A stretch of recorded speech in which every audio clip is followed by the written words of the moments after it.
지금부터는 피렌체 대성당을 한번 구경하러 가겠습니다. 이게 토스카나 지방이죠. 근데 토스카나가 로마가 요 밑에 있죠. 근데 로마가 이제 최대 도시지만 이 토스카나는 원래 옛날부터 문화적으로 굉장히 자부심이 강한 지역입니다. 토스카나가 굉장히 문화적으로 자부심이 강한 도시고, 여기 이제 피렌체 피렌체, 시에나, 피사, 루카, 아레초 이런 데가 특히 르네상스 시대에는 굉장히 문화적으로 아주 강했던 곳이죠. 그런데 여기 이제 토스카나를 구성하고 있던 14, 15, 16세기 중세의 요 토스카나의 도시국가들, 피사도 도시국가였고, 시에나도 도시국가였고, 피렌체, 아레초 다 도시국가였습니다. 조그맣지만. 근데 거기에 중세에 무슨 바람이 불었냐? 도시끼리 경쟁을 했습니다. 그게 뭐냐? 대성당을 누가 더 크게 멋지게 짓느냐. 근데 대성당을 지으려면 뭐가 있어야 됩니까? 돈이 있어야죠. 돈이 있어야 돼서 맨 처음에 선수를 친 게 피사입니다. 11세기 말에 피사가 여기 요 바닷가에 있으니까 시칠리아, 당시 11세기 말에 시칠리아를 회교도 무슬림들이 장악하고 있었습니다. 근데 피사 해군이 팔레르모, 시칠리아 최대 도시 팔레르모를 급습해서 전리품을 정말 어마어마하게 뺏어왔습니다. 그래가지고 그거를 바탕으로 피사 대성당을 짓기 시작하죠. 이거는 대성당을 제일 먼저 짓기 시작했습니다. 대성당을 짓고 종탑을 짓고 나중에 세례당을 지었습니다. 그러니까 대성당을 제일 먼저 짓고, 피사는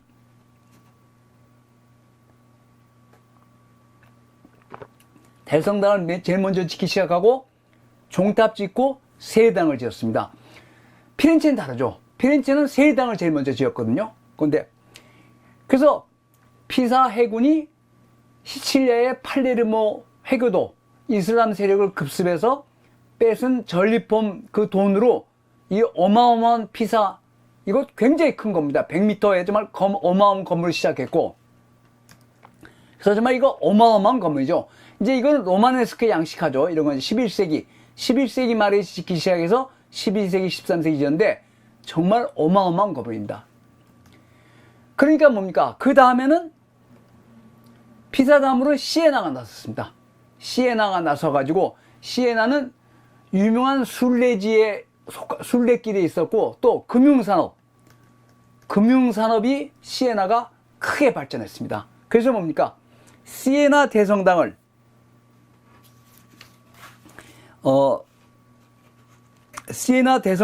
짓기 시작하죠.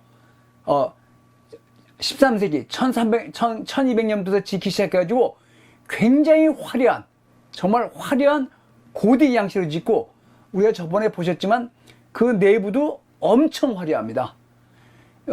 성당 내부는 피사랑 시에나랑 피렌체랑 시에나 대성당 내부가 제일 화려합니다. 그래서 이제 그걸 보고, 그래서 이게 시에나 대성당이죠. 근데 시에나 대성당이 이걸 이렇게 짓고 있는 동안에 피렌체에서 대성당을 크게 증축하기 시작했어요. 그러니까 시에나가 어땠냐? 더 크게 지으려고 이렇게 부지를 확보해놨습니다. 여기 조금 지었어요. 이렇게. 그러다 돈이 없어서 포기했습니다.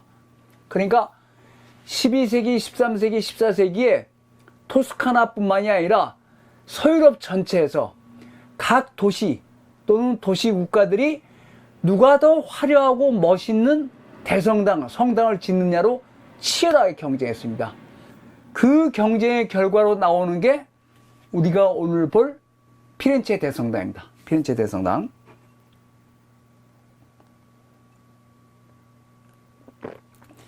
그래서 이제 그 대성당을 우리가 영어로 카테드랄 하거든요. 카테드랄인데, 카테드랄이 주교의 자리, 그러니까 주교의 자리가 있는 성당을 주교좌 성당합니다. 그게 카테드랄이라서 한 교구가 굉장히 넓어요. 서울도 서울대교구 하나거든요. 서울대교구 하나니까 한 교구의 주교자 성당은 하나밖에 없습니다. 그걸 우리가 편의상 대성당이라고 부르죠. 대성당이 부르는데 이탈리아로는 대성당을 두오모 합니다. 두오모. 두오모가 도무스라는 그 라틴어에서 신의 집, 신의 집이라는 도무스라는 라틴어에서 와서 그걸 두오모 하는데 이거를 피사 두오모, 그러니까 피사 두오모, 시에나 두오모, 그 다음에 오늘 우리가 보실 피렌체 두오모 합니다. 이탈리아어로 두오모. 근데 도무스란 말에서 왔는데, 그래서 원래 피렌체에도 요 빨간색 이렇게 성당이 있었습니다. 이게 주교자 성당이었습니다. 이렇게 빨갛게. 근데 이거를 확장하기 시작했습니다. 1296년에. 왜냐?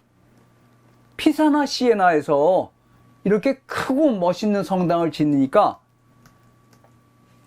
피렌체에서도 당연히 1296년부터 요런 설계한, 요 주황색 설계한 대로 대성당 증축 공사를 시작합니다. 요거를 기존에 이거를 없애버리고 이렇게 크게 짓는데 이게 짓다 보니까 욕심이 생긴 거예요. 그래서 더 크게 짓습니다.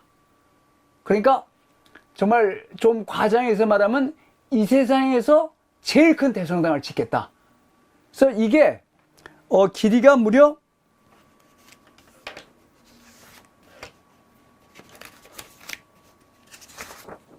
요 전체 길이가 무려 153m입니다. 정말 어마어마한 건물이죠.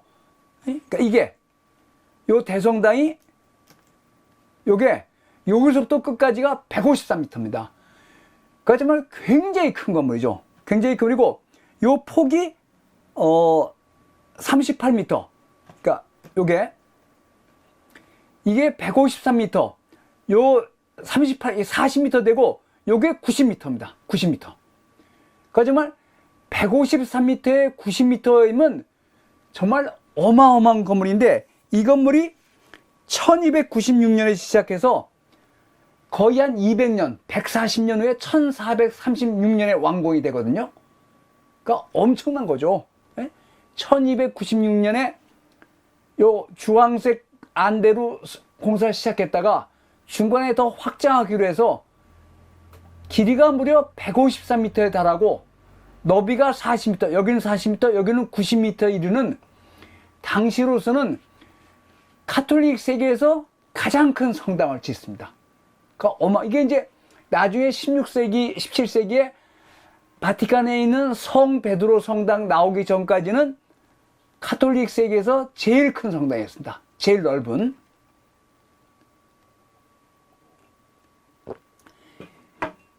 그래서 지금도 피렌체 가면 제일 보시면 알겠죠? 정말 압도적인 건물입니다. 이게 이제 팔라초 베키오라고 피렌체 시청사 같은 겁니다.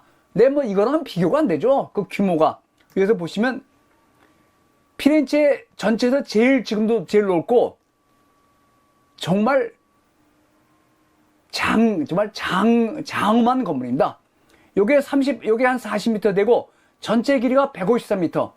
그리고 오늘 나중에 보시겠지만 이 돔의 지름이 요 꼭대기가 114m입니다.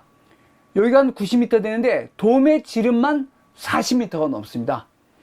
그러니까 이 돔의 이 둥근 천장의 지름이 40m가 넘는다는 것은 지금의 기준으로 봐도 어마어마한 규모입니다. 근데 이게 15세기 중반, 꽈트로첸토 중반에 완공되었거든요. 그러니까 정말 대단한 건물이죠. 그리고 이제 여기 단지, 여기는 세리당을 제일 먼저 지었습니다. 그러니까 피사에서는 대성당을 먼저 짓고 종탑을 짓고 나중에 세리당을 지어서, 그래서 피사는 뭡니까? 대성당하고 종탑은 로마네스크 양식이고 세리당은 고딕 양식입니다. 나중에 지었기 때문에. 그런데 피렌체는 세리당을 제일 먼저 였습니다. 이거는 로마네스크 양식입니다. 종탑은 고딕 양식, 대성당도 고딕 양식입니다. 그래서 세리당을 먼저 지었다는 것. 근데 이제 어떻게 지었습니까? 세리당의 바깥 모습하고 종탑의 바깥 모습하고 대성당의 바깥 장식하고 다 일맥상통하죠. 일부러 맞춰서 지은 겁니다. 일부러 맞춰서 지은 겁니다. 자세히 말씀인데 정말 피렌체를 대표하는 건물이고 토스카나를 대표하는 건물이고 이탈리아를 대표하는 건물 중에 하나입니다. 좀 어마어마하죠. 요 길이가 요 입구에서 뒤에 맨 뒤까지가 153m고 이게 90m고 여기가 40m 이르니까 지금의 기준으로도 21세기 기준으로도 어마어마한 건물이죠. 어마어마한 건물. 근데 이게 1296년에 시작해서 1436년 한 140년 동안에 지은 겁니다. 146, 거의 한 150년 걸려서.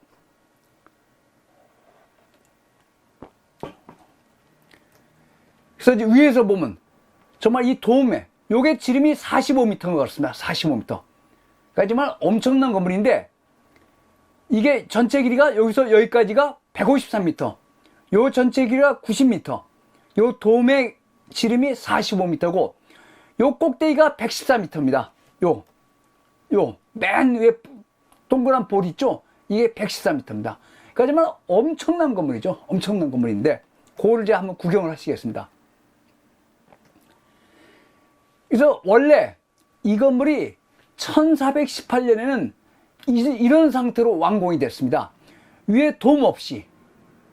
그 나중에 여기다가 브루넬레스키가 그러니까 고딕 양식이 아니라 우리가 나중에 르네상스라고 불리는 양식에 도움을 얹음으로써 여기서 이제 르네상스 건축이 시작된다고 보는 거죠. 르네상스인데 원래는 이런 모습으로 완성이 됐었어요. 도움을 올리지 않았습니다. 그건 나중에 말씀드리는데 그래서 우선은 요것만 한번 살펴보겠습니다. 이런 모습만. 요거는 1296년에 공사를 시작해 짓다가 이렇게 완공되고 요거는 1300년대 이런 식으로 돔을 짓겠다고 상상도입니다. 이런 상상도를 지었는데 그건 나중에 말씀드리고 그래서 이제 고딕 건축 이게 고딕 건축이 전파된 건데 12세기 1100년 때부터 파리를 중심으로 고딕 양식이 전파돼서 유럽 전역을 돌다가 이탈리아로 넘어옵니다. 14세기에. 그래서 이탈리아도 몇 군데 있죠. 몇 군데 있는데 고딕 양식 대성당 건축의 가장 중요한 특징 중에 하나가 뭡니까? 이 공중 버팀벽입니다. 이 날개벽. 그죠? 요 지붕의 높이를, 천장의 높이를 올리기 위해서 벽을 얇게 하고 바깥에 공중 버티벽을 설치함으로써 여기 큰 창문을 내가지고 색유창을 만들어서 휘황찬란한 빛이 성당 안으로 쏟아져 들어오게 만든단 말이죠. 그게 고딕 건축, 그 고딕 양식 대성당의 핵심이거든요. 요 천장을 가능한 높이로 해서. 왜냐면 건물 안이 어두컴컴하지 않습니까? 옛날엔 전기도 없었으니까. 어두운데 그걸로 빛이 쏟아져 들어오게 만들려면 창문을 높이 내고 크게 내야 되는데 창문을 내려면 천장의 높이 올려야 됩니다. 긴 천장을 내려면. 그러면 이 하중 문제가 있어가지고 이게 잘못되면 무너지거든요, 천장이. 그러니까 그 천장의 무게를 옆에 공중 버팀벽을 쫙 만들어서 하중을 전달하고 여기다가 큰 유리창을 내서 색유창으로 빛이 쏟아지는 게 그게 고딕 건축의 핵심이거든요. 그래서 그런 고딕 양식이 프랑스 파리 근처에서 발생해가지고 유럽 전역으로 번지는데 이렇게 아시겠죠? 안에 이렇게 천장 높이를 높여서 이게 30m, 이게 노트르담입니다. 밖에 노트르담, 아까도 노트르담이고 노트르담 내부가 요 천장이 30m가 넘습니다. 높이가. 어마어마한 높이죠. 여기서 여기까지 30m인데 지금도 우리 어떤 건물에서 바닥에서 천장이 30m면 엄청나게 높은 거죠. 그리고 여기다 큰 색유창을 써가지고 빛이 들어오게 하고 이 천장의 하중, 이 돌천장의 하중은 밖에 공중 버팀벽으로 해서 전달하는 그런 시스템인데 이게 밀라노, 그 피렌체 북부에 있는 밀라노 대성당입니다. 밀라노 대성당은 전형적인 고딕 양식입니다. 밖에 보시면 아시겠죠? 공중 버팀벽이 있어가지고 이렇게 했습니다. 공중 버팀벽이. 그래서 이게 이제 그 공중 버팀벽이죠. 예? 밖에 외부의 공중 버팀벽을 해서 창문을 크게 내가지고 이 창문으로 색유층으로 빛이 쏟아 들어. 이게 고딕의 아주 전형적인 특징인데, 피렌체 위에 밀라노가 있습니다. 그래서 이게 밀라노 대성당도 이렇게 지었습니다. 전형적으로 고딕 양식으로 지었는데, 아까 도나텔로의 다비드상 이야기할 때 말씀드렸지만 피렌체랑 밀라노는 사이가 굉장히 나빴습니다. 밀라노가 호시탐탐 피렌체를 집어삼키려고 노력을 했습니다. 그 또 하나, 그게 정치적으로 군사적으로 대립됐을 뿐만 아니라 피렌체를 비롯한 이쪽, 이 이탈리아 쪽의 건축가들은 고딕 양식의 이 공중 버팀벽을 저거 야만인 놈들이 하는 거다 이렇게 생각했어요. 저게 뭐냐? 그러니까 이게 미적 기준이 다른 거죠. 그러니까 고딕 양식을 받아들였지만, 그 첨두형 아치인 고딕 양식을 받아들이지만, 밖에 외부 벽에 이 공중 버팀벽이 저거는 야만인들이 하는 짓이다. 우린 저렇게 안 하고 자체적으로 할 수 있다. 그러니까 고딕 양식, 그러니까 이런,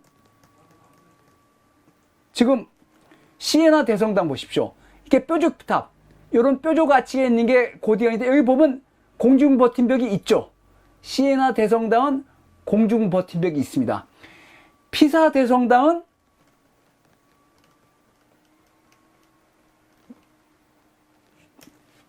로마네스크 시대에 지었기 때문에 공중 버팀벽이 없습니다.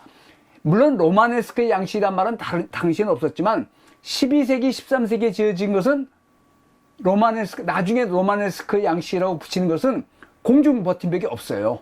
공중 버팀벽이 없는데,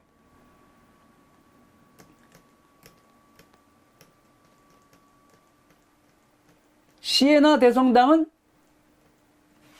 보시면 공중 버팀이 약간 있습니다. 약간 있는데, 좌우관, 그렇죠. 건축가들이 대단하죠. 좌우관 피렌체 건축가들, 또 피렌체 이남의 이탈리아 건축가들은 근본적으로 프랑스 고딕 양식의 공중 버팀벽을 저 촌놈들 말이야 저런 것이나 하고, 우리 그렇게 안 하고 질 수 있다는 거죠. 그게 하중 문제를 해결하면 되거든요. 이게 피렌체 대성당입니다. 보시면 알죠? 아닙니다. 그 건축 양식의 미적 개념이 다른 거죠. 나비님, 혈통보다는 그 건축 양식이 서로 다르거든요. 나라마다 건축 양식이 다르지 않습니까? 그러니까 이탈리아지만 서로 다른 도시국가인데, 피렌체 건축가들은 옛날부터 공중 버팀벽은 그러니까 촌놈들이 하는 짓이다 이렇게 생각했어요. 여기 보시면 이게 아시죠? 이 피렌체 대성당도 굉장히 높은 겁니다. 이게 여기까지 높이가 40m가 넘어요. 40m가 넘는데 피렌체 대성당 보십시오. 공중 버팀벽이 없죠. 하중 문제, 둥근 천장의 하중 문제를 다른 식으로 해결한 겁니다. 다른 식으로. 네? 그러니까 시에나만 하더라도 공중 버팀벽이 약간 있습니다. 그렇지만 피렌체는 우선 미학적으로 건물 외벽에 공중 버팀벽을 설치하는 것은 야만적이고 촌놈들이나 하는 짓이라고 생각했고, 그건 못지않게 중요한 게 밀라노는 이런 양식의 저 프랑스, 그러니까 북쪽 저 촌놈들, 알프스 산맥 넘어 저 촌놈들이 짓는 그걸 따라서 밀라노는 이런 식으로 지었단 말이죠. 공중 버팀을 사용했는데, 저거는 우리는 저렇게 안 한다. 그러니까 크게 두 가지가 있습니다. 하나는 미학적인 이유, 하나는 정치적인 이유. 거듭 말씀드리지만 피렌체 공화국하고 밀라노 공국, 밀라노는 공화국이 아니라 공국입니다. 물론 공화국이 지금의 공화국이 아닙니다. 사람들이 투표를 했지만 투표권이 재산에 따라서 제한을 했어요. 그러니까 돈 있는 사람들만 투표권이 있었습니다. 그러니까 지금이랑 많이 다르지만 두 가지가 있었습니다. 미학적으로, 그러니까 미적으로 공중 버팀벽은 야만인 놈들이 하는 촌놈들이 하는 짓이다.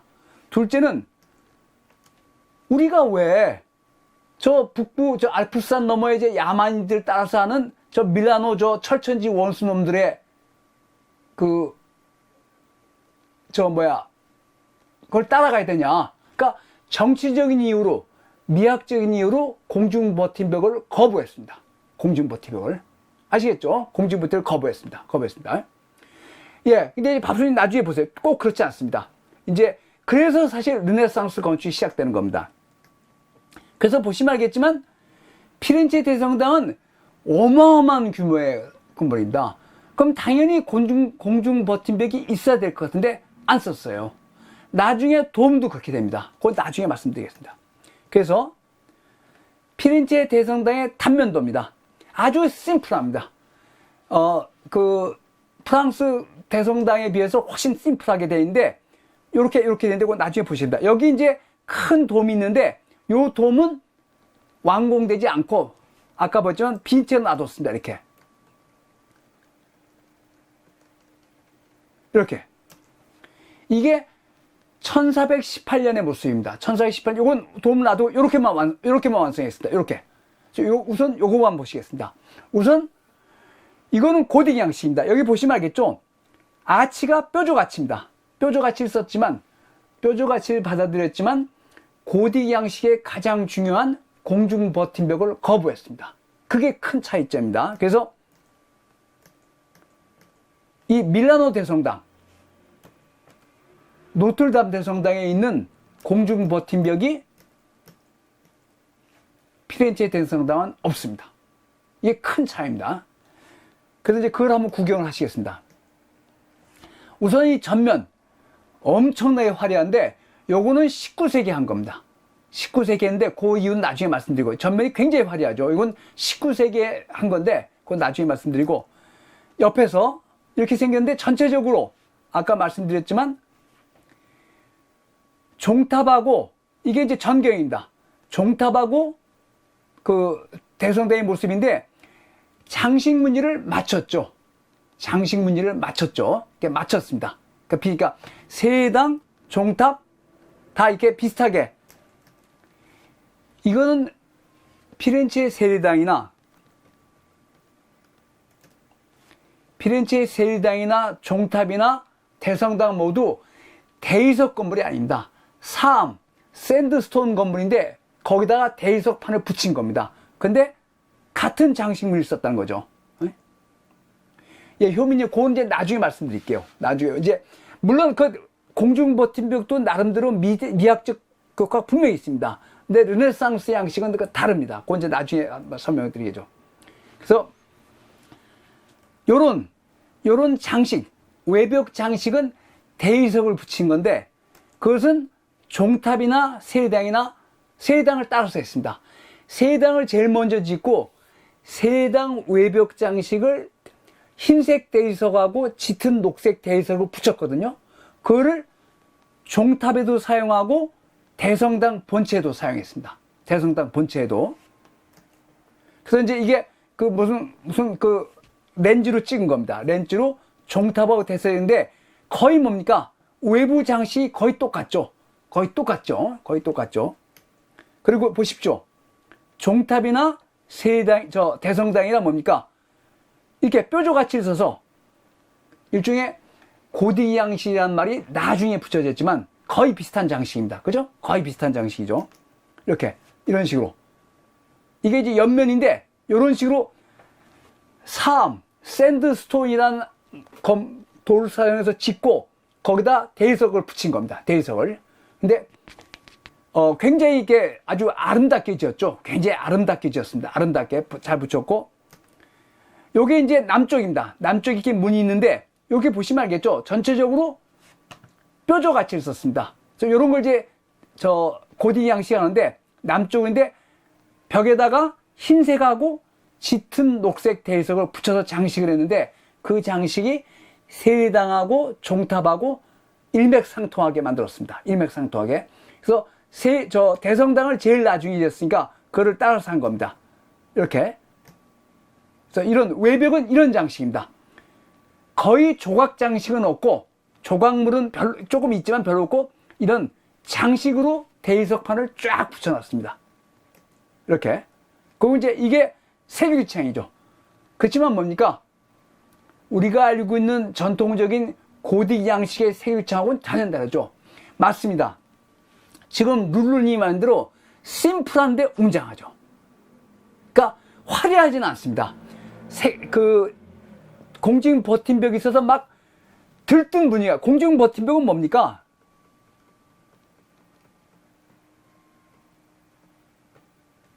굉장히 들떠 있죠. 굉장히 들떠 있습니다. 하늘 위로 막 올라가는 겁니다. 막. 네? 하늘 위로 막 올라가는데, 같은 피렌체 대성당도 고딕 양식으로 간주를 하지만 외부 장식이 이렇게 들뜨지 않았죠. 우선 공중 버팀벽이 없으니까 좀 어수선하고 이러지 않습니다. 굉장히 차분하고 가라앉아 있습니다. 그러니까 심플한 거죠. 네? 심플한 겁니다. 그게 나중에 이제 르네상스 건축의 중요한 요소가 되는데, 하여튼 일단 보시죠. 이 대리석판을 붙인 겁니다. 대리석판을 붙인 겁니다. 그래서 입구가 이런 식입니다. 그러니까 프랑스의 고딕 양식은 밖에 대성당 거기다가 조각 장식을 엄청나게 많이 해놨는데, 이건 그렇게 하지 않았습니다. 대리석판만 붙이고, 물론 조각이 없는 건 아니지만 그거보다는 대리석판으로 장식을 이렇게 많이 해놨습니다. 그러니까 굉장히 심플하고 안정되어 있는 느낌을 줍니다. 물론 세규창이 있습니다. 세규창이 있지만 전체적으로. 근데 이게 뭐냐? 세당. 아닙니다. 순핀이 나중에 그건 말씀드릴게요. 그거는 미학적 차이고, 그러니까, 이게 세당, 종탑, 대성당의 외부 장식을 통일시켰습니다. 그래서 이런 식으로. 그래서 이제 여기도 세유창이 있습니다. 세유창이 있는데, 프랑스의 고딕 양식처럼 세유창이 강조되어 있지 않죠. 그 다음에 이렇게 위에는 벽면에 아주, 그러니까 정말 심플하고 차분하게 장식을 해놨습니다. 차분하게 장식했고, 여기도 뭡니까? 물통, 이무깃돌. 여기 물이 안 되니까, 노틀담이 뭡니까? 이무깃돌이 유명하죠. 물을 뿜어내는 돌. 그걸 유명한데, 피렌체 대성당도 이런 이무깃돌이 있습니다. 이무깃돌이 있습니다. 사람이 오면서 여기로 비가 오면 여기로 물이 막 쏟아져 나오죠. 그래서 보시면 알겠죠? 세당, 종탑, 대성당의 외부 장식은 거의 통일을 시켰습니다. 뭐냐? 흰색 대리석하고 녹색 대리석판으로 쫙 붙였습니다. 그러니까 세당을 제일 먼저 짓고, 그 다음에 종탑은 뭡니까? 이거는 로마네스크, 반원의 이런 아치고, 이거는 뾰족 아치가 나중에 고딕 양식을 붙이고, 이건 거의 비슷하죠. 이렇게 세 건물이 마치 같이 지은 것처럼 통일을 시켰습니다. 외부 장식을. 근데 이게 대리석 건물이 아닙니다. 이걸 대리석 건물이라고 말하는 사람들인데, 그건 정말 무식한 소리입니다. 사암으로 지었고 거기다 대리석판을 붙인 겁니다. 그래서 종토의 종탑. 다르죠, 아치가. 세당은 이게 반원 아치인데, 종탑은 뭡니까? 이런 뾰족 아치죠. 그 다음에 대성당. 거의 비슷하죠. 그러니까 이게 뾰족 아치고. 그래서 이제 이런 입구에 약간의 조각이 있습니다. 이렇게 조각 장식이 없진 않은데, 프랑스의 고딕 양식처럼 조각이 많지 않단 말입니다. 외부 장식이 조각이 많지 않고, 이런 식으로 해서 이렇게 조각상이 있긴 있는데 외부 벽에는 조각상이 이렇게 많지 않습니다. 그래서 위에서 본 거이고, 그러니까 이쪽이 남쪽, 이쪽이 서쪽입니다. 이쪽이 동쪽입니다. 그러니까 동, 서, 북, 남 이렇게 됩니다. 그래서 요 건물이 거의 통일을 시켰고, 이제 외벽 이런 게 외부를 쓰고, 이렇게 모자이크 장식도 있습니다. 모자이크로 장식인데, 이렇게 간단하게 모자이크로 장식하는 것도 있습니다. 그래서 외부에 조각 장식이 없진 않은데 전체적으로 굉장히 차분하고 심플한 느낌을 줍니다. 심플한. 그리고 밑에는 이렇게 모자이크 이제 빛이 바래는데, 14세기 한 모자이크 장식, 수태고지죠. 천사가 성모 마리아한테 그 수태를 고지하는 그거죠. 그래서 원래 아까 우리가 이야기하신 다비드상, 미켈란젤로의 다비드상을 여기다 올리려고 했어요. 여기요. 여기다. 그러니까 이게 한 20m 높이거든요. 20m 넘습니다. 여기다 올리려는데 너무 높이 해서 원래 미켈란젤로 이 상이 요것만 415cm입니다. 엄청나게 큰 건물이죠. 그 상. 미켈란젤로의 다비드상은 415cm입니다. 요 크기가. 415cm면 말이 많지, 말이 415cm지 엄청나게 큰 상이죠. 정말 거의죠, 거의. 그래서 원래는 여기 있죠. 여기. 요 대성당 여기다 원래 올리려고 그랬어요. 근데 이게 너무 무거우니까 이게 무게가 얼마 되고, 그 다음에 이 위에 올리면 이게 아무리 4m라도 이게 20m가 넘거든요. 이 높이가 20m 넘으니까 너무 위에 올려놓으면 밑에서 잘 보이지가 않단 말이죠. 그래서 포기하고 팔라초 베키오 앞에 거기다 놓은 겁니다. 원래는 여기다 놓으려고 했어요. 여기 대성당 위에 여기다. 이게 아마 20m가 넘을 겁니다. 20m 정도 되는 여기다 올려놓으려고 했는데 20m면 몇층입니까?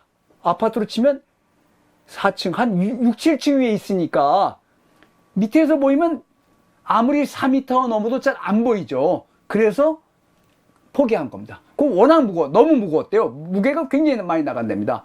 그래서 이거는 2010년인가에 이걸 섬유질 유리로 제작해서 여기다 이렇게 실제 올려봤습니다. 이렇게. 이거는 대리석상이 아닙니다. 이 높이가 20m 넘어요. 20m 넘으니까 섬유질 우유? 무슨 피버? 하여튼 섬유질 유리로 만들어가지고 모형을 만들어서 여기다 잠깐 전시해 봤습니다. 전시하고 나중에 철거했는데 원래는 여기다 올리려고 했습니다. 근데 이 대리석상을 여기다 올리면 저 아래에서 20m 아래에서 잘 보이지도 않고 무게도 너무 나가서 그 추락의 위험이 있어서 포기한 겁니다. 미켈란젤로의 다비드상이. 그거 나중에 말씀드리겠습니다. 그래서 전체적으로 이런 식입니다. 요렇게. 근데 이게 저 20m, 저 바닥이 20몇 미터인데 그 20m 아래에서 이게 안 보이죠. 아무리 4m 넘어도. 그래서 그 지상에다 놨다는 거죠. 그런데 이런 식으로 장식이 되어 있습니다. 그래서 이거 이제 잠깐 이렇게 하여튼 세라믹 무슨 섬유로 제작해서 만들어 놔서 하는 겁니다. 그 다음에 이제 뒷면도 이런 식으로 이렇게 딱 되어 있습니다. 맨 뒷면. 그 다음에 이런 이무깃돌, 물을 토하는 이무깃돌을, 그러니까 비가 오면 요로 저기가 나오죠. 그래서 이런 이무깃돌이 있다는 것. 그 다음에 이제 이 정면이 문제인데, 이거는 19세기 후반에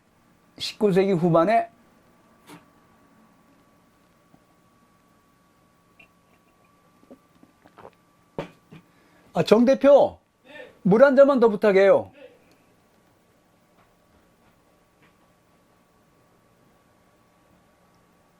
응?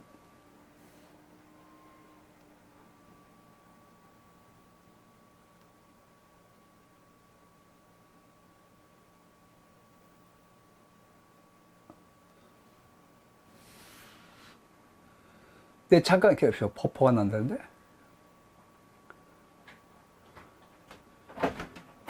효미님이 이 버퍼가 난다는데? 지금요? 응, 이봐. 왜 그러지? 인터넷 문제인데 이건 여기부터 다시. 이건 우리 문제가 아니지. 문제 아닙니다. 응. 응. 이게 지금 인터넷에 왜 그러지?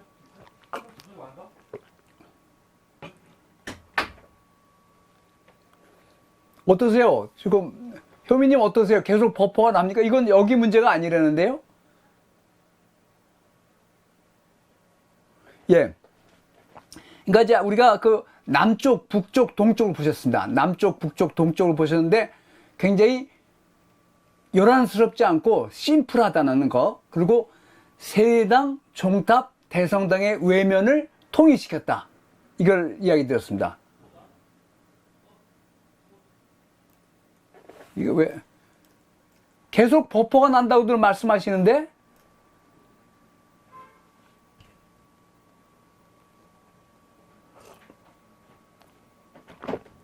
이건 당장 저희가 어떻게 할 수가 없어요. 그러니까 룰루님도 그렇고. 예, 이거는 효미님, 룰루님 이건 별 수 없답니다. 그럼 이제 서쪽 정면을 보겠습니다. 이게 약 40m 되고 요 높이도 40m 됩니다. 그러니까 굉장히 높은 거죠. 이게 40m, 여기까지가 45m 정도 됩니다. 그러니까 서쪽 정면이 굉장히 크죠. 이게 거의 40m, 이게 거의 40m고 요 높이가 거의 50m에 해당합니다. 그러니까 굉장히 큰 건데, 원래 피렌체 대성당의 서쪽 정면을 파사드 한다 그랬죠. 프랑스 용어 파사드 한다는데, 이게 거의 40m에 높이가 거의 50m 되는 이 서쪽 정면은 원래는 이런 설계가 아니었습니다. 원래는 이런 설계였습니다. 그러니까 이제 이게 엄청나게 큰 대성당이란 말입니다. 그래서 길이가 153m에 너비가 40m이고 그 십자가 있는 데는 거의 90m이는 정말 엄청난 건물인데, 이렇게 정말 엄청난 건물이죠.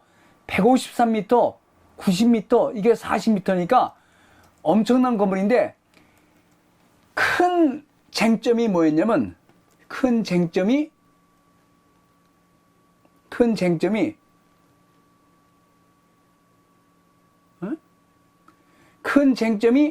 서쪽 정면이었습니다. 서쪽 정면이었는데, 이 파사드, 성당 건물의 서쪽이 정면 입구인데, 그 서쪽 정면을 파사드라고 부릅니다. 근데 요새는 이제 모든 건물의 정면을 파사드라고 부르는데, 그 파사드란 말은 프랑스어입니다. 그 파사드를 어떻게 장식할 것인가, 이게 큰 논란거리였습니다. 그러니까 우리도 그렇잖아요. 무슨 롯데 잠실에는 롯데 건물 지으면 그걸 어떻게 지어야 되냐고 말이 많고. 그런데 프랑스도 그것 때문에 난리 났죠. 프랑스도 옛날에 루브르 박물관에 그 피라미드 입구 만들 때 난리가 났습니다. 정말 뒤집어졌어요. 정말 그거 가지고 국민 투표를 가지는 않았지만 그걸로 파리 사람들이 엄청 논쟁하고 그랬습니다. 그러다 나중에 그 중국인 건축가 있습니다. 중국 출신의 미국인 이안맨 페인가, 그 사람의 모형을 딱 갖다 세워놨어요. 그랬더니 사람들이 박수치고 오케이 했습니다. 근데 피렌체도 마찬가지입니다. 1400년대 피렌체에 대성당을 다 지어놓은 다음에 도움 없이 요 서쪽 파사드를 어떻게 할 것인가, 이걸로 다양한 의견이 부출돼서 이런 형태로 오랫동안 남아있었어요. 이런 형태로 오랫동안 남아있었습니다.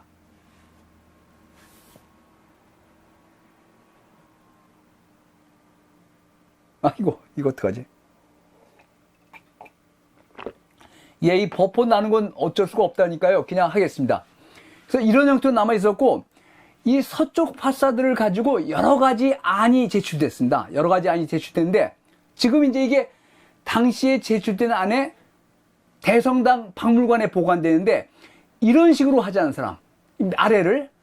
근데 보시면 알겠죠? 굉장히 고전적이죠. 그러니까 프랑스의 고딕 성당하고 다르죠. 외부 장식하고. 굉장히 고전적입니다. 굉장히 고전적이고, 그래서 이제 그 서쪽 정면, 파사드를 어떻게 할 것인가로 다양한 안이 나왔습니다. 그러다가 19세기 후반에, 19세기 말에 공모를 했습니다. 공모를 해서 이 안을 받았습니다. 다양한 안을 받아가지고, 그러니까 이 대성당의 서쪽 정면을 이런 상태로 놔뒀습니다. 이런 상태로 놔뒀어요. 그래서 이런 식으로 하려고 했는데, 그걸 못하고 다양한 안이 나오다가 19세기 후반에 공모전을 했습니다. 피렌체 대성당의 서쪽 정면을 어떻게 장식할 것인가. 그래서 공모전을 해가지고 지금의 안, 이게 당첨됐습니다. 그러니까 한 건축가가 이런 안을 제시했는데, 이거를 고딕 리바이벌, 그러니까 신고딕, 뉴 고딕 스타일입니다. 신고딕, 19세기 후반에. 그래서 피렌체 대성당의 서쪽, 맞죠? 북쪽, 남쪽, 동쪽,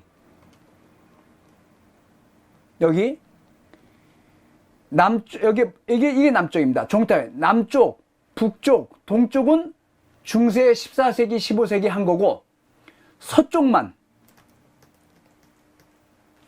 이것만 19세기 후반에 한 겁니다. 19세기 후반에.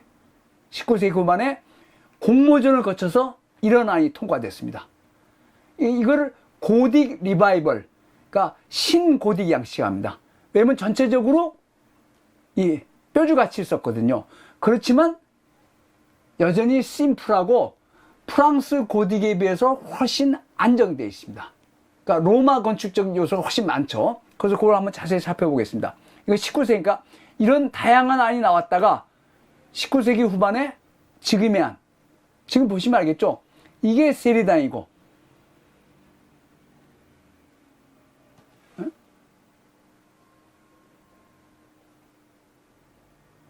정 대표, 이건 어쩔 수 없죠? 정 대표, 이건 어쩔 수 없죠? 계속 버려. 여기서부터 저희는 잘 나와요. 잘 나와. 예. 여기서는 잘 나온답니다. 이게 이제 뭔데, 이게 세리당이고, 이게 무슨 무슨 렌즈로 찍은데, 세리당, 종탑, 대성당인데, 맞췄습니다. 그죠? 거의 비슷하죠? 거의 같은 시대 비슷한데, 정말 아주 세련돼 있죠? 그래서 이런 식으로. 근데 이건 19세기 한 겁니다. 19세기 신고딕 양식으로 한 건데, 그걸 보시겠습니다. 이런 식으로. 전체적으로 뼈조같이 있었지만, 신고딕 양식으로 위에 이렇게 조각상을 딱 놨고, 이거는 19세기 한 겁니다. 19세기 신고딕 양식으로 한 거서 정면 입구가 이렇게 됐습니다. 요 정면은 전부 19세기 후반에 했다는 건. 그렇지만 세리당하고 종탑하고 디자인을 맞췄습니다. 거의 통일시켰죠. 거의 같은 시대 한 것처럼. 그래서 굉장히 깔끔하게 했죠. 맞죠? 깔끔하게 해서 고딕 양식이지만 굉장히 차분하게 되어 있습니다. 굉장히 차분하게. 그래서 이렇게 조각상들이 있고, 이거 이제 앞에는 뭡니까? 조각상들이 많죠. 예? 아까 남쪽이나 북쪽과 달리 서쪽 정면은 조각상들이 상당히 있습니다. 성모 마리아 아기 예수가 있고, 사도들이 있고, 이런 식입니다. 그리고 위에 장미창이 있고, 위에서. 그래서 신고딕 양식이지만 굉장히 로마 건축의 그런, 또는 로마 또는 토스카나 지방의 건축을 많이 반영하고 있습니다. 그 이제 이게 정면 입구입니다. 문이 3개 있습니다. 가운데 문, 양쪽 문인데 청동문이고 위에 모자이크들이 있습니다. 모자이크들이 뭐 작지만, 근데 이거는 19세기 한 겁니다. 19세기 장미창들이 이렇게 있고, 이런 식으로 이제 하시겠습니다. 여기 정면 입구에 모자이크인데 이건 19세기 한 겁니다. 19세기 말에. 그 아주 장식을 현란하게 했죠. 근데 이거는 19세기 작품이라는 거. 그래서 이건 그냥 보시겠습니다. 이렇게 있고, 여기도 모자이크가 있고, 그래서 정면에다 모자이크가 있고, 이거 그냥 보고 넘어가겠습니다. 그래서 요 피렌체 대성당의 서쪽 정면 파사드는 19세기에 신고딕 양식으로 장식을 했습니다. 신고딕 양식인데 고딕적인 요소도 많지만 토스카나 건축, 세리당하고 종탑의 그런 장식을 많이 통일시키려고 노력을 했습니다. 그래서 이제 보시면 알겠죠? 거의 뭡니까? 종탑은 13세기, 14세기에 완공됐는데 19세기에 했지만 거의 통일을 시켰단 말이죠. 물론 이게 조각이 더 많지만. 그 다음에 이제 내부로 들어가 보시겠습니다.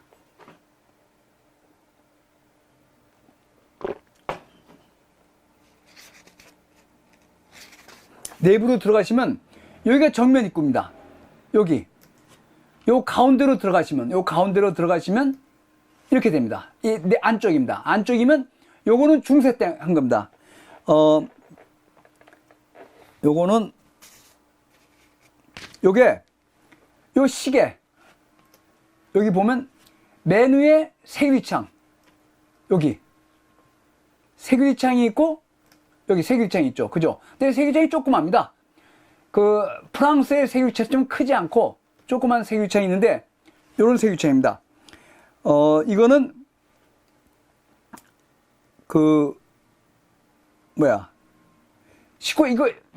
19세기 후반 작품입니다. 세계유창은 19세기 후반. 그러니까 파사드는 19세기 후반 작품이고 요 밑에 요거는 1443년에 우첼로라는 사람이 시계, 이 서양에서 시계가 이런 벽시계가 보급된 게 꽈트로첸토 15세기거든요. 그래서 꽈트로첸토 시대에 요건 시계고 요 시계를 장식한 그림입니다.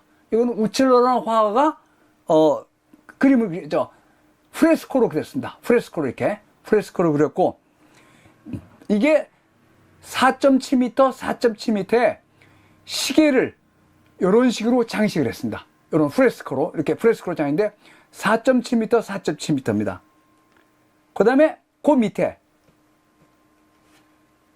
요거는 요 모자이크 저 세계유창은 19세기 후반에 한 거고 요거는 꽈트로첸토 15세기에 우첼로라는 굉장히 유명한 화가가 시계를 이런 식으로 제작한 겁니다. 당시에 그 시계 보는 습관대로. 그러니까 15세기에 시계가 보급됐거든요. 그리고 그 밑에 모자이크로 예수가 성모한테 왕관을 씌워주는 장면이 있습니다. 그 여기는 복음사가 마태, 마가, 요한, 누가 이들 동물이 이렇게 있는데 요 모자이크는 피렌체 세례당의 천장 모자이크. 최후의 심판은 천장 모자이크. 그쵸? 사진 굉장히 큰 거죠. 천장 모자이크를 제작한 사람이 제작했습니다. 이건 큽니다. 4.7m, 4.7m니까 여기에 굉장히 크죠. 4.7m니까 요걸 하고 요 밑에 모자이크도 4m, 한 3m 되는 모자이크가 있습니다. 그래서 요게 정면 입구로 들어오면 이렇게 됩니다. 이렇게. 그래서 피렌체 세례당의 모자이크의 작업에 참여한 작가가 14세기에 제작한 모자이크입니다.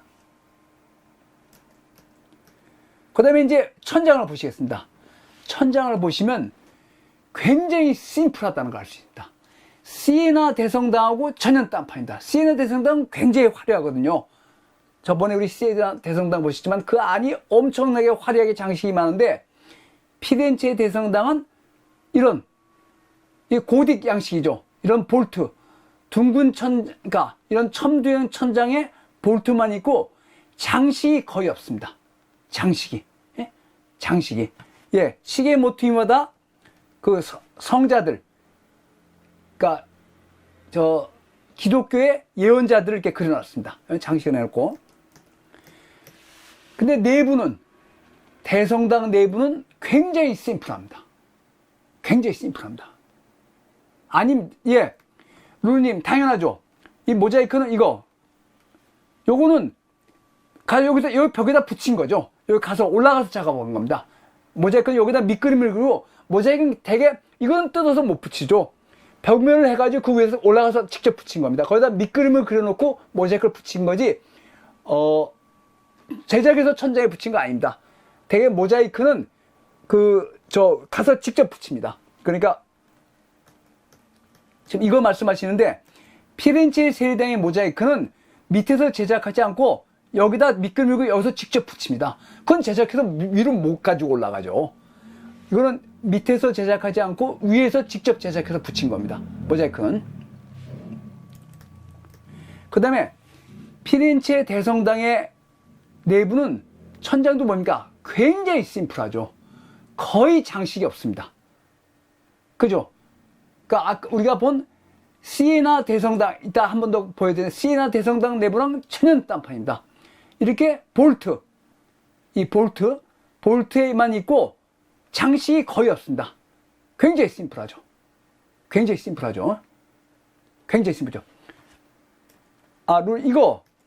이거는 밑그림을 여기다 그리고 직접 그린 거예요. 그 룰님 미켈란젤로의 시스틴 예배당의 그 프레스코, 그건 미켈란젤로가 누워서 비계라고 건설 질 때 거의 누워서 그린 겁니다. 이거 밑에서 제작해서 붙인 게 아니에요. 천장에다가 밑그림을 거기다 직접 모자이크 돌을 붙인 겁니다. 갖다 붙인 겁니다. 피렌체 대성당의 천장은 굉장히 내부가 뭡니까? 굉장히 심플하죠. 정말 거의 장식이 없습니다. 굉장히 다르죠. 이게 이제 안으로 들어오면 이렇게 돼서 이렇게 돼 있습니다. 이런 식으로 해서 요 늑제, 요걸 늑제라는 데죠. 요 늑제만 있고 다른 장식이 거의 없습니다. 다른 장식. 그러니까 굉장히 심플합니다. 이 시에나 대성당이나 피사 대성당 내부에 비해서 피렌체 대성당 내부는 굉장히 심플합니다. 그냥 천장만 있습니다. 천장이 있고 세계유리창이 있긴 있지만 프랑스 고딕의 세계유리창처럼 화려하지 않습니다. 조그맣고 크기도 훨씬 조그맣고 이런 식으로 돼서 이렇게 되어 있습니다. 다만 뭡니까? 벽. 피렌체 대성당의 바닥도 시에나 대성당의 바닥도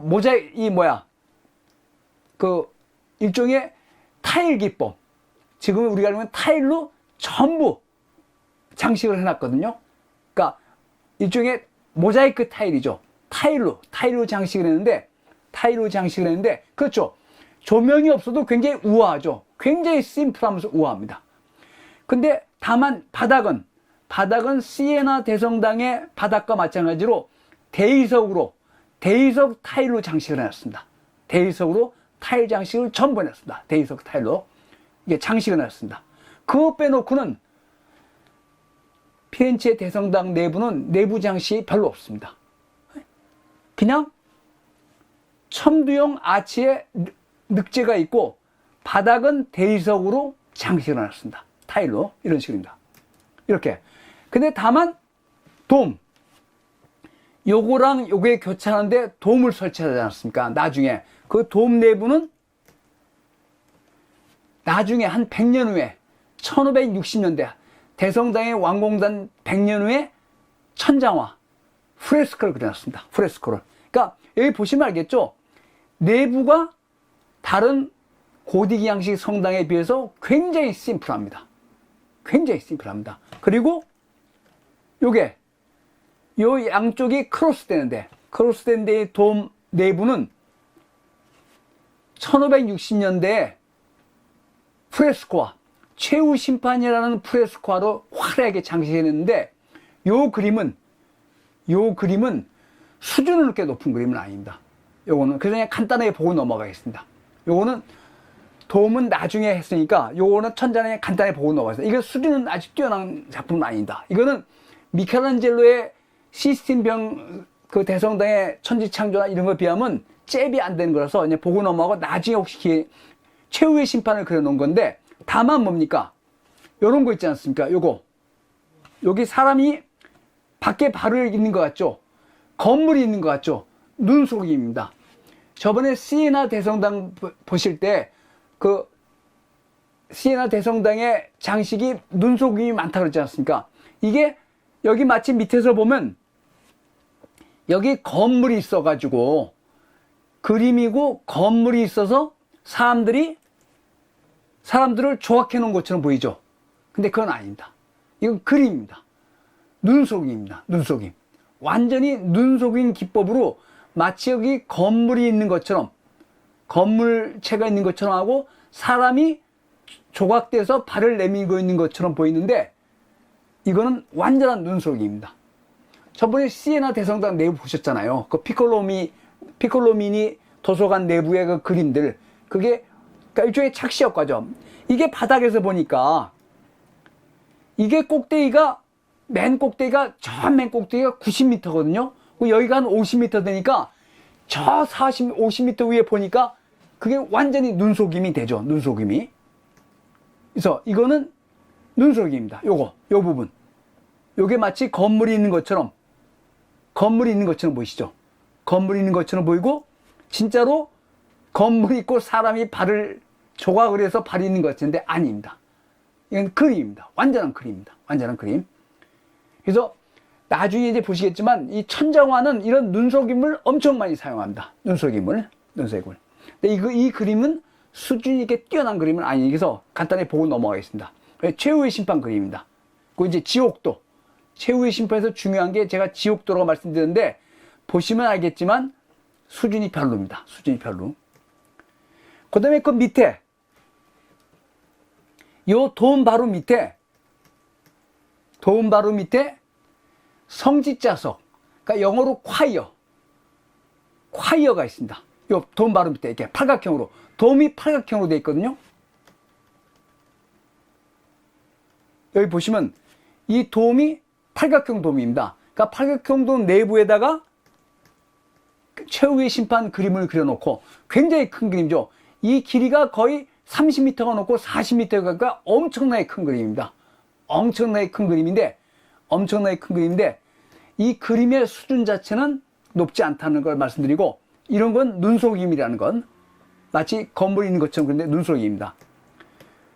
근데 그 밑에, 돔 밑에 이게 팔각형으로 콰이어, 성직자석. 왜냐면 제가 여러 번 말씀드렸지만 카톨릭 성당에서 요 부분, 요걸 콰이어 합니다. 콰이어, 성직자석. 그 여기에 제단이 있습니다. 콰이어랑 제단 부분은 일반 신도가 들어갈 수 없습니다. 그러니까 거기다 뭡니까? 이렇게 스크린을 넣습니다. 울타리를. 이걸 콰이어 스크린이라고 옛날에 고딕 양식 할 때 말씀드렸죠. 프랑스에. 콰이어 스크린 이렇게 만드는데 지금은 이걸 많이 없앴습니다. 지금은 일종의 말하면 민주화가 이루어졌으니까 왜 신도가 거기 못 들어가냐 이렇게 됐는데, 원래 전통적으로 가톨릭 교회에서는 성직자 공간, 성직자석은 성직자 좌석들이 있는 공간이고 제단이 있는 공간은 콰이어는 스크린을 쳐가지고 이렇게 울타리를 쳐서 조형물을 만들어 놓고 못 들어가게 했습니다. 마찬가지로 여기도 피렌체 대성당에도 콰이어 스크린이 있습니다. 이렇게 콰이어 스크린. 그래서 신도들은 밖에 있죠. 여기 제단이 있고 여기서 미사랍니다. 신도들은 밖에서 봐야 됩니다. 콰이어 스크린. 그래서 이렇게 되어 있습니다. 이게 이제 브루넬레스키가 모델인데, 이게 돌로 벽을 쌓아놓고 위에다 이런 장신물을 해놨는데 지금은 이런 모습입니다. 부조가 이렇게 되어 있는데, 뭐 이 부조는 이렇게 뛰어난 부조는 아닌데 콰이어 스크린이 있다는 것.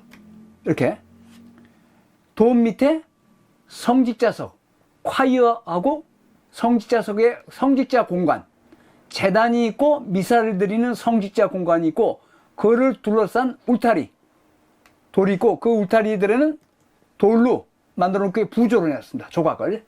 이건 뛰어나지 않으니까 그냥 넘어가겠습니다. 그래서 전통적으로 가톨릭 교회는 성직자석을 스크린, 이런 울타리로 둘러놓습니다. 그 여기다 이제 조각을 해놓죠. 조각을 해놨습니다. 그 다음에 이게 주제단입니다. 제단이 있고 위에다가 십자가상이 있습니다. 저번에 우리가 도나텔로랑 브루넬레스키랑 미켈란젤로의 십자가를 사용하는데, 이건 이것도 이거는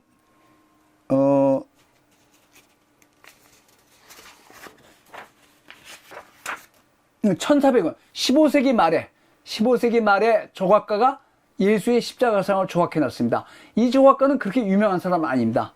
근데 이 대리석으로 여기 이 콰이어 스크린을 만들어 놨다는 건, 위에서 보면 대리석으로 콰이어 스크린, 그러니까 성직자석, 콰이어를 막는 대리석 공간, 여기 대리석이 있습니다. 이렇게 이런 거인데, 이제 이거 주재단하고 뒤에 십자가상이 있습니다. 이런 식으로 되어 있고, 그 다음에 보시면 알겠죠? 세유창이 있습니다. 세유창이 있지만 프랑스처럼 이렇게 크지 않고 굉장히 심플하고, 그렇죠? 굉장히 심플하고 그렇습니다. 우아하죠. 그러니까 우아하죠. 프랑스처럼 세유창이 크고 화려하고 이러지 않습니다. 굉장히 그래서 보시면 알겠죠? 전체적으로 피렌체 대성당 내부는 굉장히 심플하다. 장식 조각이 거의 없고, 바닥만 모자이크, 그러니까 타일로, 그 대리석 타일로 장식을 해놨습니다. 바닥만 전체. 이렇게. 바닥은 전부 조각했고, 그 다음에 색일창이 있지만 훨씬 화려하고 이러지 않다. 굉장히 차분하죠. 굉장히 차분하고. 그 다음에 이제 요 돔만 장식해놨는데, 최후의 심판으로 이거 프레스코입니다. 벽화죠. 벽화로 장식해놨고, 전체적으로 분위기가 뭡니까? 프랑스의 고딕은 뭡니까? 이렇게 삐죽삐죽 올라갔는데, 여기는 고딕 양식이지만 굉장히 차분하고, 색일창도 이런 식으로만 있습니다. 이런 식으로. 굉장히 분위기가 차분한 스타일입니다. 나중에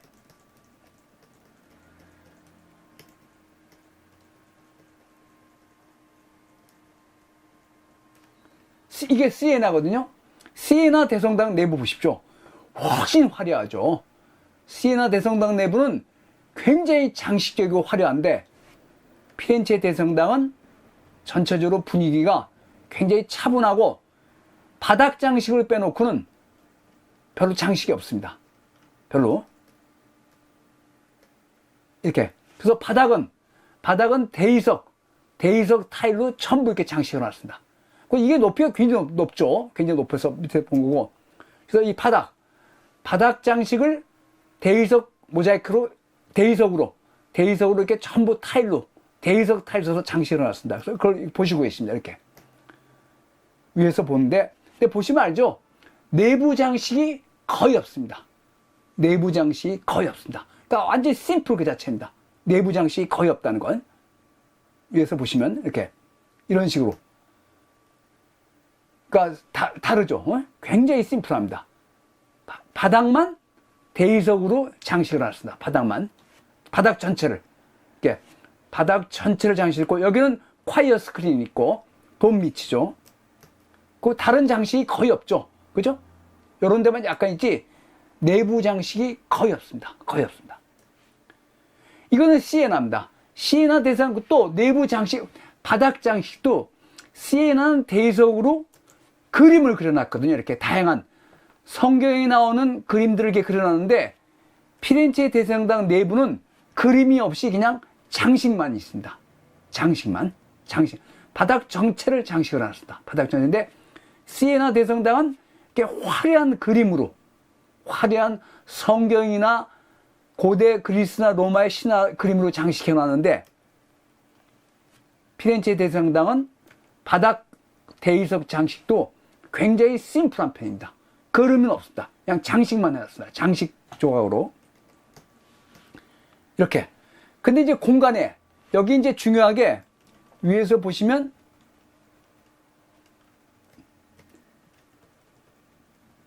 공간이 크게 세 공간으로 나누거든요.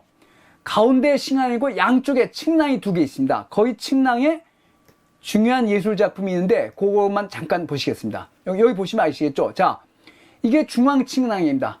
중앙 층랑이고 기둥들이 쫙 늘어서 있고 양쪽에 공간이 하나씩 있습니다. 거기 양쪽에 예술 작품들이 있습니다. 그것만 보시겠습니다. 시에나는 그렇죠. 시에나는 바깥도 엄청 화려하죠. 예, 맞습니다. 시에나는 바깥도 엄청 화려하죠. 그래서 이제 피렌체 대성당은 이렇게 중앙 공간, 그리고 양쪽 공간에 여기 이제 예술 작품들이 있는데 그 중에 중요한 것만 몇 개 보시겠습니다. 이제 많은데 그 중에 하나 제일 유명한 게 단테 그림입니다. 이거는 캔버스에 유화로 그린 건데 232cm, 292cm니까 3m 정도 되는 거죠. 여기에 단테의 신곡을 묘사해 놓고 보시면 알겠죠? 단테의 신곡을 배경으로, 단테의 신곡이, 이게 단테입니다. 단테가 신곡을 그려놨고, 이게 연옥이고, 단테의 신곡이고, 뒤에 뭡니까? 피렌체 대성당의 바깥 모습이 이렇게 있죠. 그죠?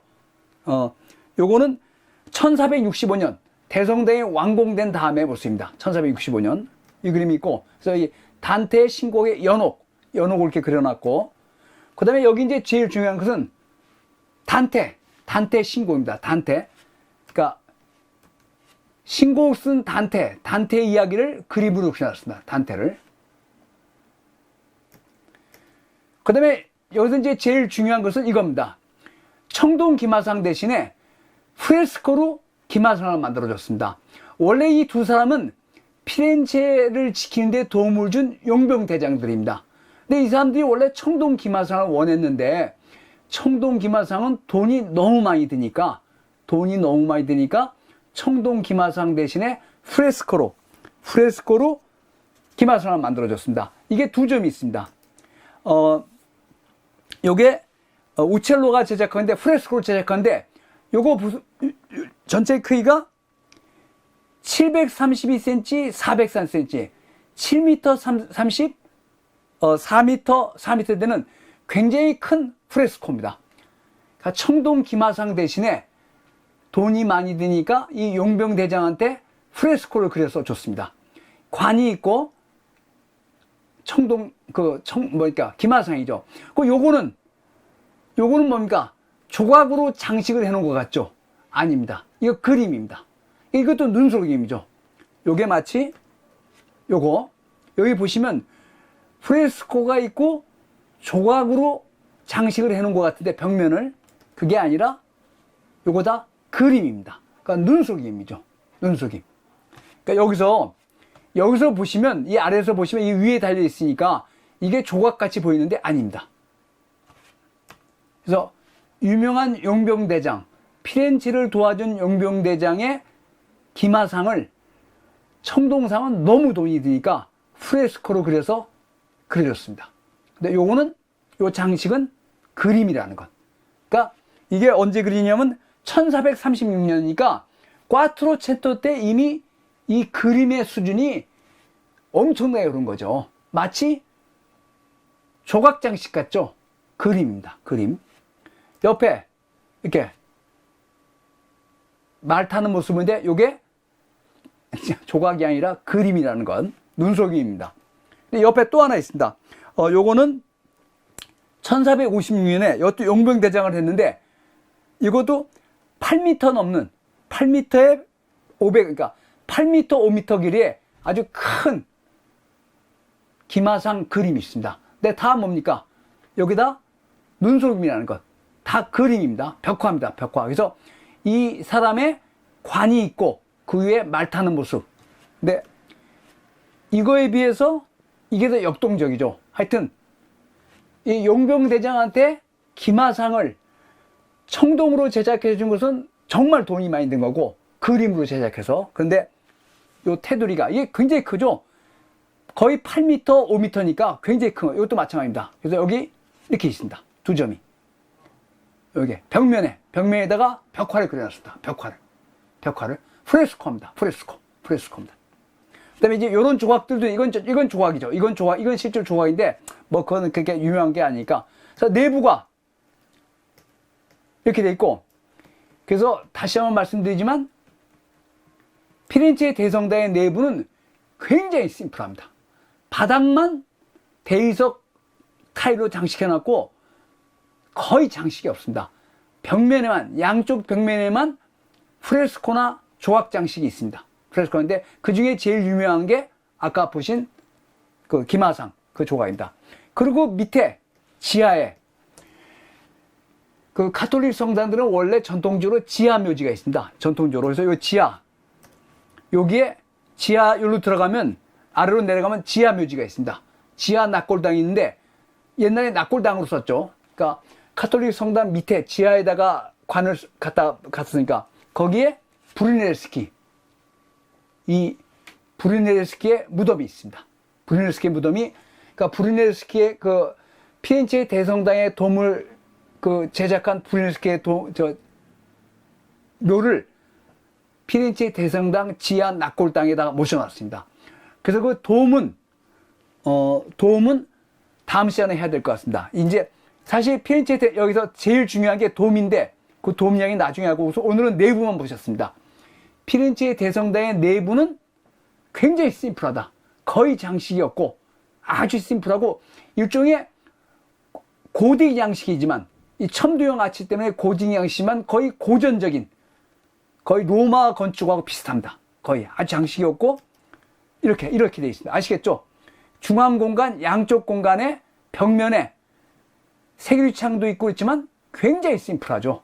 굉장히 심플. 이런 식입니다. 이런 식으로 되어 있습니다. 굉장히 큰 공간입니다, 여러분. 굉장히. 이게 폭이 거의 40m 이르니까 굉장히 큰 거죠. 근데 시에나 대성당과 비교해 보십시오. 규모는 피렌체 대성당이 훨씬 더 큽니다. 시에나 대성은 이 길이가 90m인가 밖에 안 되거든요.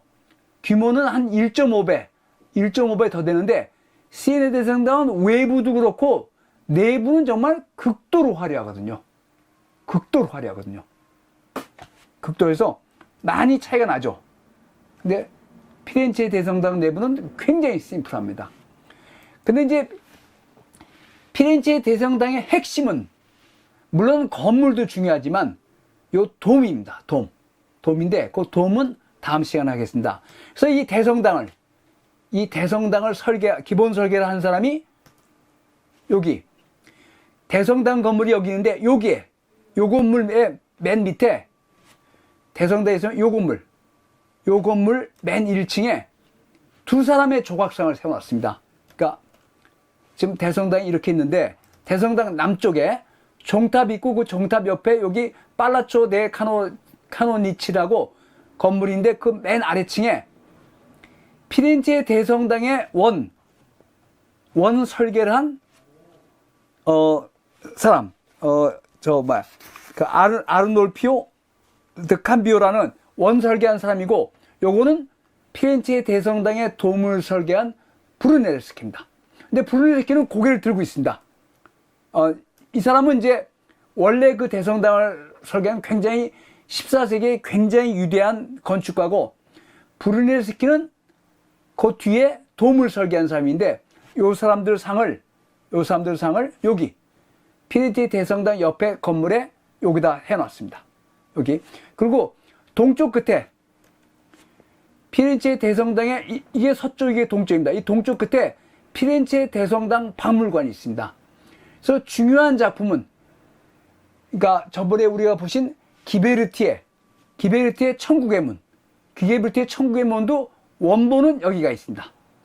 그러니까 많은 작품의 조각상 같은 것은 밖에 있으면 비바람에 훼손이 되니까 많은 대성당하고 세례당의 종탑에 있는 중요한 많은 작품들의 원작은 피렌체 대성당 박물관에 들어가 있고 여기는 사본이 있는 복제본이 있는 경우가 굉장히 많은데 특히 조각작품은 여기가 있습니다. 조각작품은. 그래서 이게 피렌체 대성당 박물관이고 그 안에 이렇게 조각작품들 이렇게 원본들은 여기다 갖다 모셔놨습니다. 원본들은.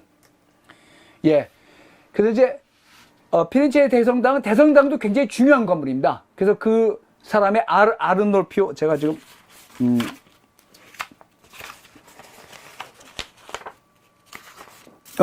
아르놀포 디 캄비오라고 굉장히 중요한 조각가인데 건축가입니다. 건축도 하고 조각도 하는데 아르놀포 디 캄비오라고 1300년까지 살았는데 이 사람 상을 여기다 세워놓고 돔을 설계한 브루네르스키는 여기서 세웠는데 다음 시간에는 이 피렌체 대성당의 돔을 같이 살펴보도록 하겠습니다. 예, 여러분 수고하셨습니다. 오늘 여기까지 하겠습니다.